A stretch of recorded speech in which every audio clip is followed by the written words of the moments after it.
Everyone, I am advocate सपना कौशिक और आज हम बात करने वाले हैं कि अगर किसी भी लड़की के साथ सेक्सुअल हैरेसमेंट होता है तो उसमें कितनी सज़ा आईपीसी में हो सकती थी और कितनी सज़ा आने वाले नए कानून यानी कि भारतीय न्याय संहिता के तहत हो सकती है। आज हम इसको डिटेल में डिस्कस करेंगे, लेकिन उससे पहले एक और इम्पॉर्टेंट बात कि अगर आपने हमारा यूट्यूब चैनल अभी तक सब्सक्राइब नहीं किया तो प्लीज़ चैनल को सब्सक्राइब कीजिए ताकि हम आपको ऐसे ही लीगल अपडेट्स दे सकें। आजकल एक शब्द बहुत ज़्यादा सुनने में आ रहा है, सेक्सुअल हैरेसमेंट केस। जब से रेसलर्स यानी कि पहलवानों और ब्रजभूषण शरण सिंह का केस सामने आया है, सेक्सुअल हैरेसमेंट को लेकर बातें बहुत ज़्यादा हो रही हैं। सब जानना चाहते हैं कि सेक्सुअल हैरेसमेंट का मतलब क्या होता है, शारीरिक शोषण होता है क्या, अगर रेप होगा तभी सेक्सुअल हैरेसमेंट माना जाएगा, सेक्सुअल हैरेसमेंट की डेफिनेशन क्या है।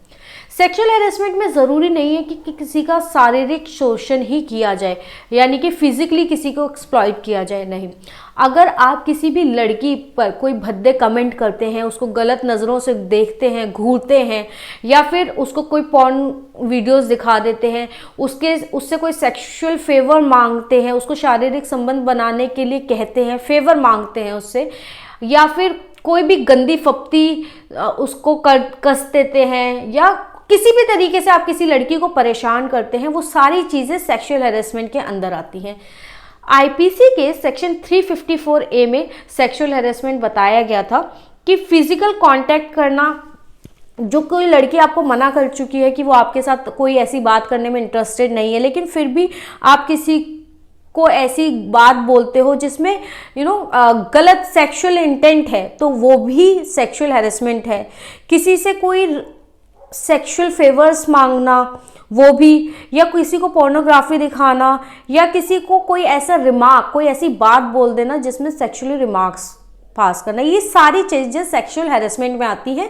इसमें रेप की बात नहीं की गई है, इसमें शारीरिक शोषण की बात नहीं कही है। इसमें यह कहा गया है आप किसी भी तरीके से लड़की को परेशान करते हो जिससे उसके ऊपर सेक्सुअली इम्पैक्ट आता है, हैरेस करते हो, वो सारी चीज़ें सेक्सुअल हैरेसमेंट में आती हैं। और इसके लिए आपको आईपीसी के सेक्शन 354A के तहत 3 साल तक की सज़ा हो सकती थी। अब लोगों का सवाल यह है कि ये तो आईपीसी की बात थी जिसमें अगर कोई किसी को सेक्सुअली हैरेस करता था उसे 3 साल तक की सज़ा हो सकती थी।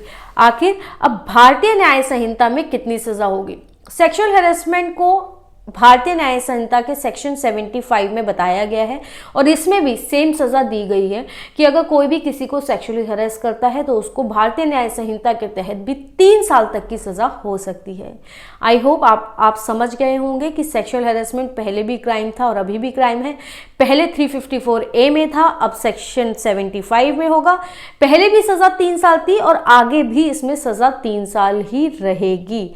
तो आई होप आपको ये वीडियो पसंद आया होगा और आप किन और मुद्दों पर वीडियोस चाहते हैं वो हमें कमेंट सेक्शन में बताएं और चैनल को सब्सक्राइब कीजिए ताकि हम आपको ऐसे ही लीगल अपडेट्स दे सकें। धन्यवाद।